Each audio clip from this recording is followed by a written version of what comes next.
Nu tā tad sveicināti visi virtuves sarunās. Šodien mēs padzersim tēju.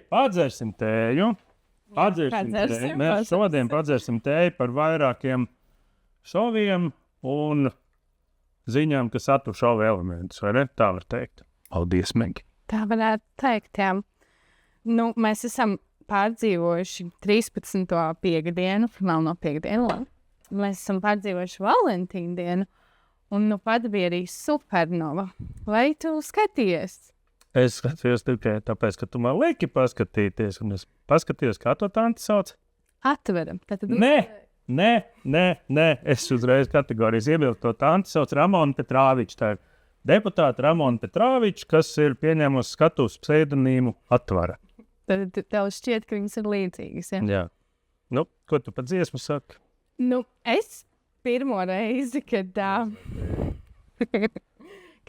noklausījos dziesmu, man ļoti patika šovs. Man šķita, ka ļoti interesants skatuves noformējums, kas varētu patikt arī citiem, jo tam pēdējā laikā tiek pievērsta diezgan liela uzmanība. Un dziesma pati par sevi ir tāda ļoti emocionāla. Ļoti drūma. Ļoti nepatīkama. Un latviešu valodā, kas ir interesanti, jo pagājušajā gadā arī Tautu meitas bija Eirovīzijā ar latviešu valodā sarakstītu dziesmu. Bet šogad ļoti daudz valstis ir, katru gadu aizvien vairāk valstis ir savās valodās, un man liekas, tas ir ļoti labi. Bet, es tev nepiekrītu, tā dziesma, man liekas, drūma, briesmīgi. Tu vispār zini, par ko viņi ir? Tas nav par to, ka Ramonai Petrāvičai saplīza brilles vai spogulītes, un tur tā stikla lauskas, nē. Jā, Viņai tētis dzērājs nebūs mājās. Lielas bēdas. Jā. Es domāju, ka bērniem tas ir tāds emocionāls pārdzīvojums. Tāds, kad tu pieaudz. Tev patīk tā dziesma. Es nesaku, ka tāda nebija mana favorīta dziesma, bet interesanti, ka gan žūrijas, gan skatītāja vērtējumi sakrita, jo gan žūrijas, gan skatītāja vērtējumā viņi ierindojās pirmajā vietā. Tātad vairākumam patika. Tu zini, kas ir Eirovīzija, ja? Pēc būtības. Geji, transpersonas, tā tālāk. Ļoti labi, ka jās tādas nav. Bet ir vēl viena iespēja, ka Ramona Petrāviča patiesībā ir vecis.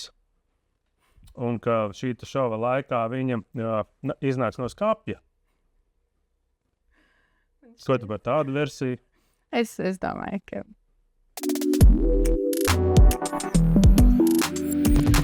Mēs varam iet uz nākamo šovu. Un tās ir olimpiskās spēles, vai ne?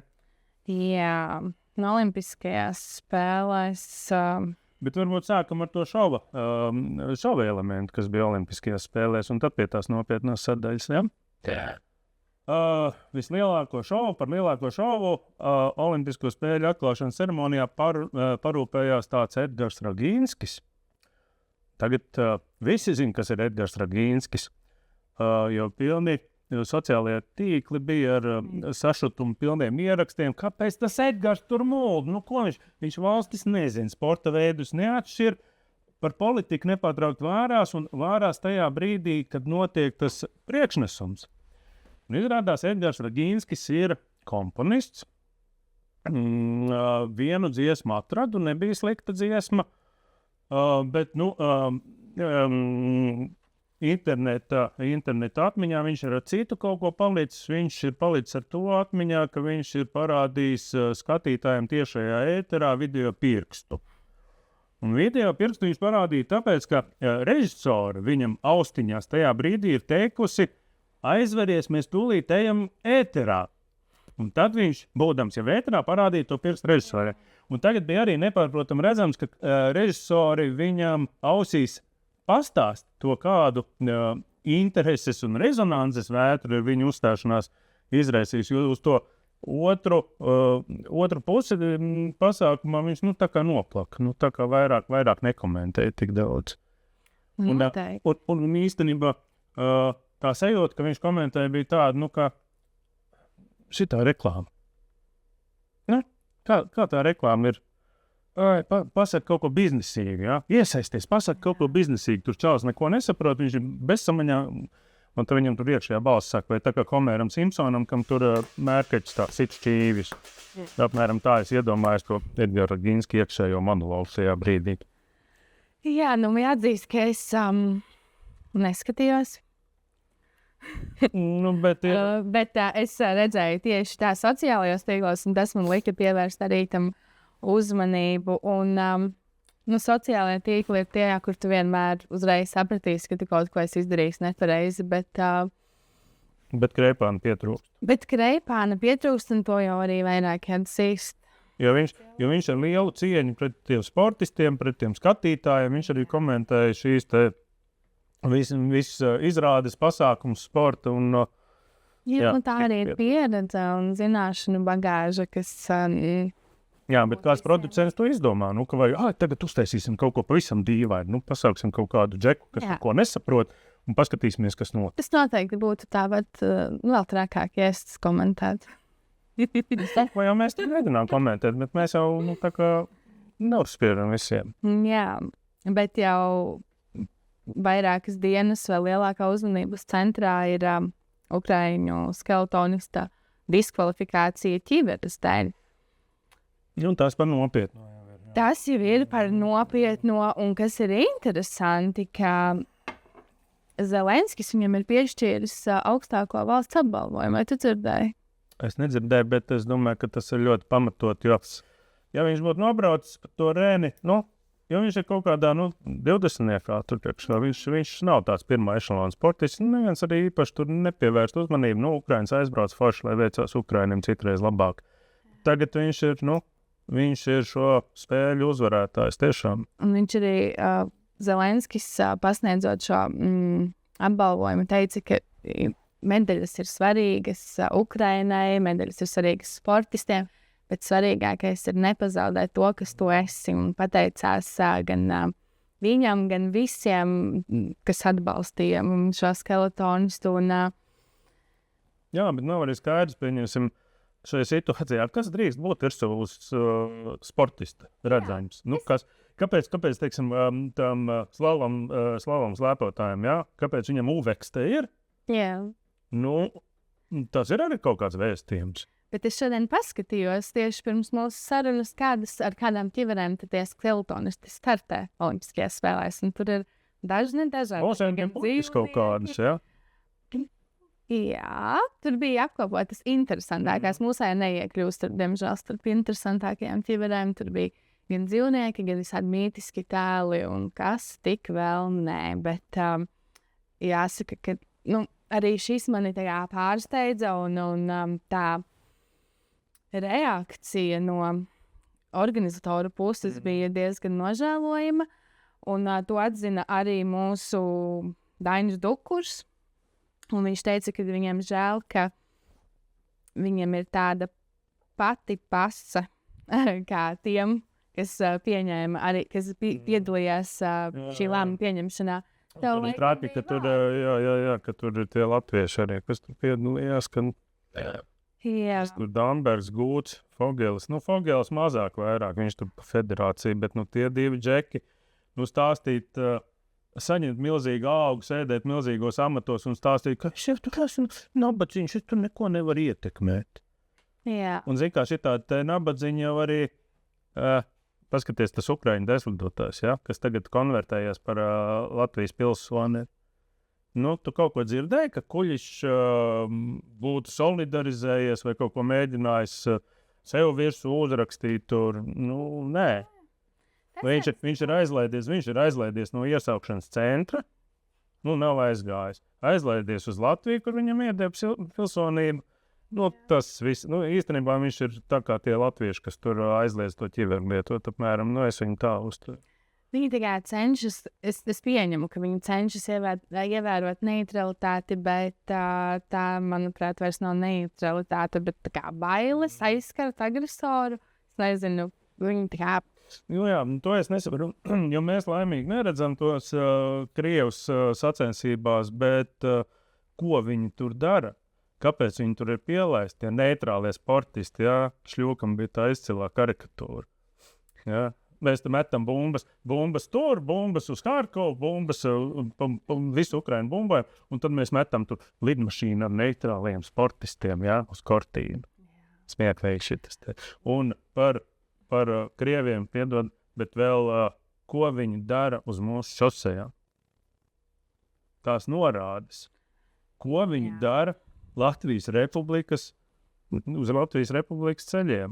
Jā. Pagājušajā gadā mēs rakstījām, es rakstīju. Tu uzrakstīji. Mēs veidojām tātad publikāciju par šīm norādēm tieši uz Tīnožu Kokneses šoseju. Cik tur bija? Ja nemaldos 34, ja es šobrīd pareizi. 34 norādes uz kaut kādu Maskavu, uz Moskvu, uz Krieviju un uz Ogri cik? 2, 3? Zmiega, jo tā, kā es sāku strādāt Ogrē, tad reāli pirmās reizes, man juka tajos apļos, un es nesapratu, kas pat esam, man rāda kaut kādu Krieviju, bet man neparāda uz Ogri, ja? Lielāko novadu, viena no lielākajām Latvijas pilsētām. Nav norāžu. Un pa visu Latviju tur ir 100. Jā, un toreiz Latvijas valsts ceļi skaidroja, ka ir jāmaina normatīvi akti, lai to varētu ietekmēt. Nekas tur nav jāmaina, nekas tur vienkārši gribēt vajag. Jo tagad viņi kaut ko mainīs.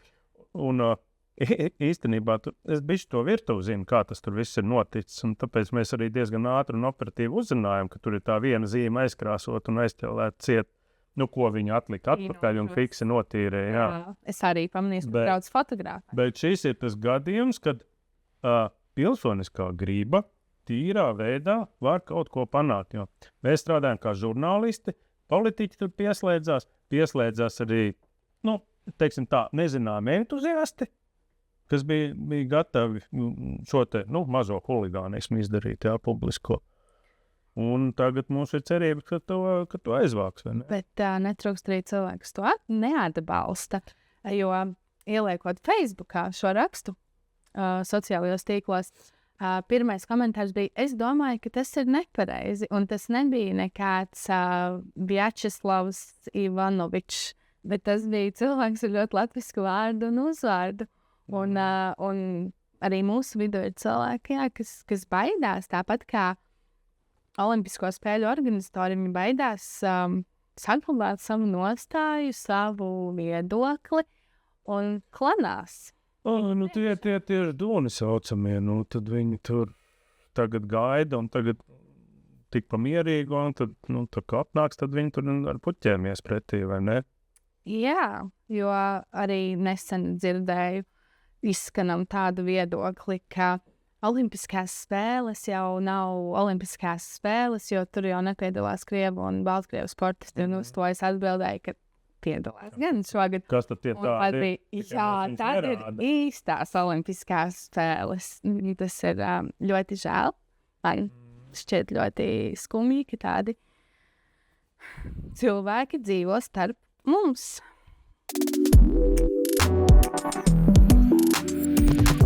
Tikpat ļoti lielu uzmanību kā Olimpiskās spēles publiskajā telpā, protams, ir izpelnījies arī Epsteina skandāls. Un Epsteina saistībā ar latviešiem, ar latviešu meitenēm, modeļu aģentūrām, un kā jau tu noteikti redzēji, tad par to izteicās Gins Bude, pieminot, nosaucot konkrētus vārdus, aģentūras uzvārdus, un viņš aizvainoja Jonīte. Arī Beātu Jonīti un viņas māti. Joniene. Kā tam lietuviešiem? Joniene, jā, Joniene. Lietuviešiem tā ir, jā. Jā. Un man bija iespēja paskatīties, protams, komentāros, kas notiek, ko cilvēki par to domā saistībā ar visu šo skandālu, jo Beāta Jonīte izdomāja griezties policijā kopā ar savu mammu par cieņas un goda aizskaršanu, un cilvēki komentāros kādu godu, kādu cieņu viņiem tur aizskāra, ja viņiem ir modeļa aģentūra, kā? Visas tās modeļa aģentūras taču grib svaigu miesu, svaigu gaļu. Tā ir. Tas, manuprāt, patnieks ņem vērvē.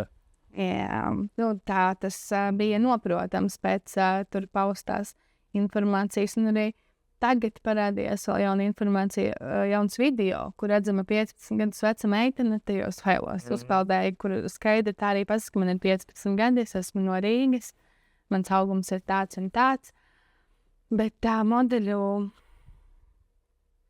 aģentūru šis biznes, manuprāt, ir diezgan tā. Nu, jā, nu tad pēc būtības ir jārunā par to, vai tas bizness ir mūsdienās pieļaujams. Nu, jautājums ir, ko tie vecāki domā tagad. Jo nu, viņi taču aizved to savu bērnu. Viņi taču iztēlojas, ka viņi kļūs par slavenu modeli, ies pa mēli, viņi peldēsies naudā, tur varēs staipīt riņķīt to savu bērnu pa skatēm. Jā, bet Tagad, ja tas tev ir skaidrs, kas tur ir tas noziegums. Ir skaidrs, ka pedofīlija ir noziegums. Jā. Vai ne? Vai šeit ir pedofīlija?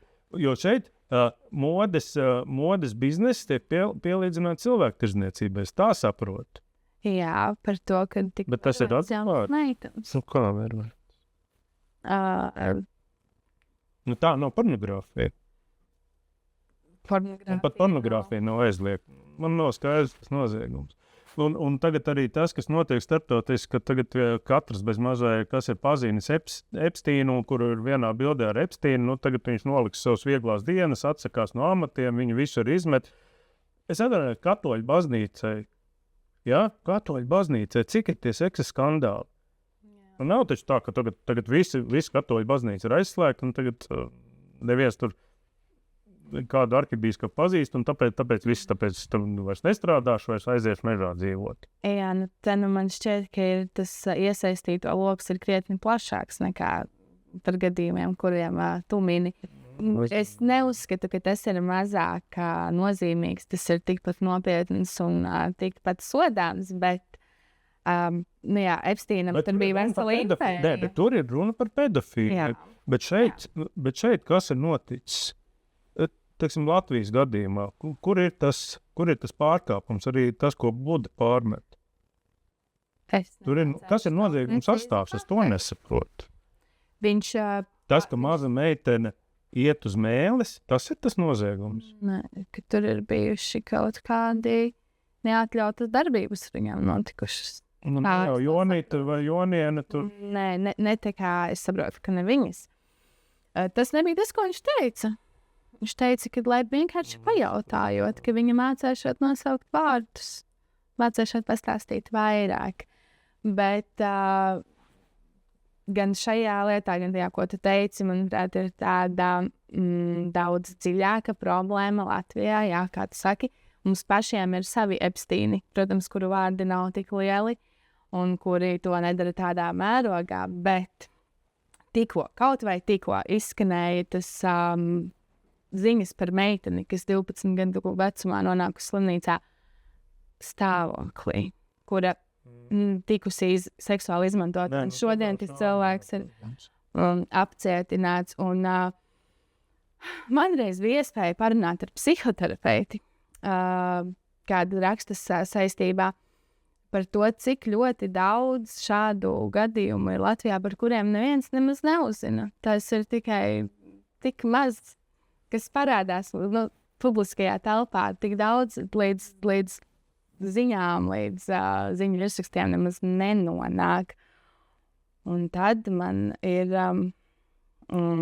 viedoklis, doma, jautājums, kāpēc tas tā ir. Varbūt cilvēki vienkārši nejūtas pasargāti, varbūt viņiem šķiet, ka viņu... Kāpēc publiski par to nerunā? Kāpēc publiski nerunā? Jā, kāpēc viņi publiski nerunā? Kāpēc nevēršas pēc palīdzības?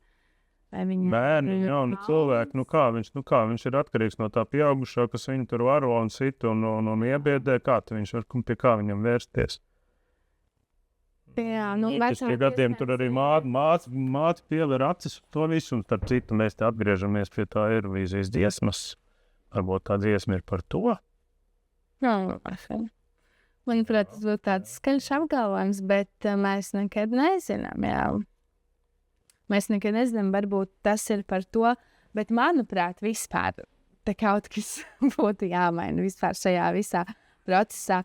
Es uzskatu, ka tagad ir tā, ja nav iesnieguma, tad nav nozieguma, vai ne? Bet kā būtu tad, ja mēs redzam, vai kaimiņi redz, ka ir noziegums, un kāpēc nevar sodīt? Man liekas, ka tā situācija mainās diezgan stipri. Es skatījos, šī gada sākumā bija arī policijas atskaits par iepriekšējo gadu, un šo noziegumu skaits pieaug.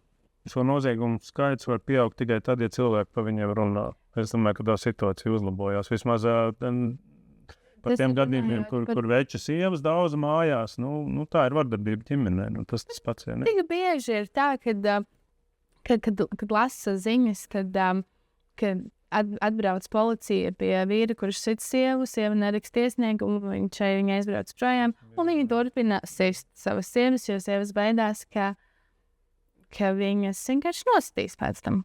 Baidās arī viens palikt. Baidās viens palikt, bet, manuprāt, tur ir kaut kas. Es saprotu, ka to var izmantot arī manipulācijai, bet man šķiet, ka cilvēki sāk zaudēt vienkārši ticību tam, ka viņi tiks aizsargāti, ja viņiem kaut kas notiks. Ja cilvēkiem pašiem arī jāmācās sevi aizsargāt. Tas, ka tu sāc runāt par to, tas jau ir solis priekš.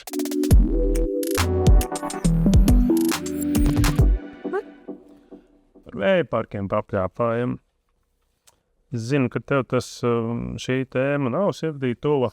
Man viņa vairāk drusku sirdī tuva, bet par vēja parkiem nosacīt, respektīvi, man nepatīk doma par to, ka Latvija tiek piestādīta ar betonu un stikla šķiedru mežu un lauku vietā. Tas ir viens stāsts, iedzīvotāji tur iebildīs, un tas ir arī vienmēr tā būs. Bet pēc mana raksta par vēja parkiem atsūtīja deputātu Vaideri, Eiroparlamenta deputātu Vaideri atsūtīja vēstuli. Sakreņķējās viņa par manu rakstu. Bet es to rakstu. Es rakstīju šādā kontekstā, viņi izplatīja lielu paziņojumu par vienu konkrētu vēja parku, kas nav pieļaujams pie Pāvilostas. Un es vienkārši paskatījos, kā tas ir, kāpēc Eiroparlamenta deputāti interesē, tāds it kā viens kaut kāds propelleris tur kaut kur vienā konkrētā vietā. Protams, atradu tur sieviešu žurnālos rakstīs, ka kundzei tur ir radinieki, viņi tur mazbērns, tur sērfo un viss ir ļoti skaisti. Un tāpēc viņi būdam Briselē, viņi tagad stāsta par šo vienu vēja parku, kuram jāsimbolizē visa problēma. Bet īstenībā šādi tiek simbolizēta tikai tas, ka ir tas teiciens, krekls tuvāk nekā svārki. Un tas ir arī uz tiem iedzīvotājiem attiecās. Tas ir vienalga par kuru rūpniecības objektu vai propelleriem vai atkritumu dedzinātām. Jā, ļoti labi, mums to ļoti vajag, mums vajag elektrību, man vajag, lai spuldzīti mājās deg, bet tikai, lai ražo kaut kur citur, LR lai ražo. Un šādi gadījumi jau ir daudz. Klasika absolūtā ir tāda dziedātāja Olga Vigliniece, viņa Olga Rajecka. Zina Olga Rajecka, jā. Viņa savulaik uzņēmās tādas biedrības par brīvu Lielā Baltazara krastu vadību. Viņai tur bija tāds puisēns, arī, kas cīnījās kopā ar viņu vienā rindā. Tā viņa tur man iesūdzēja tiesā par to, ka es puisēnu nosaucu par Baltazaru Betmenu. Ilgi tiesājāmies un tā. Jā, bet respektīvi tāds bija par ko, ka vieni bagāti cilvēki negrib, lai citi bagāti cilvēki tur pie ezera dzīvo. Jā. Nezinu, vai tas ir pareizi. Bet mēs nopublicējām Vaideres kundzes visu rakstu par to, ka viņai sirds sāp par Latvijas dabu un propelleriem un tā tālāk. Jā, kamēr kaut kas nenotiek blakus mūsu mājām, tikmēr mēs esam mierīgi. Tikmēr kaut kas sāk notiek blakus mūsu mājām, tad jau mēs sākam pētīt, domāt, analizēt. Tas ir par kuru lietu, par Covid pandēmiju.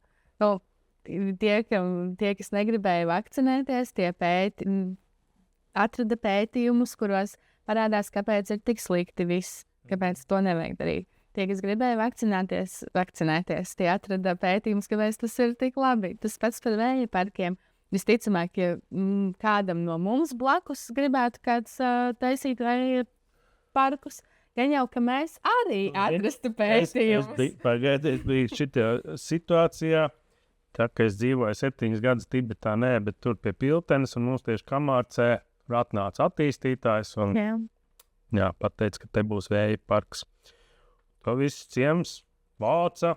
Ko nozīmē ciems? Kur viena māja, tāpēc 2 kilometriem otra māja, tur vēl ir kapi, tāds ciems tas ir.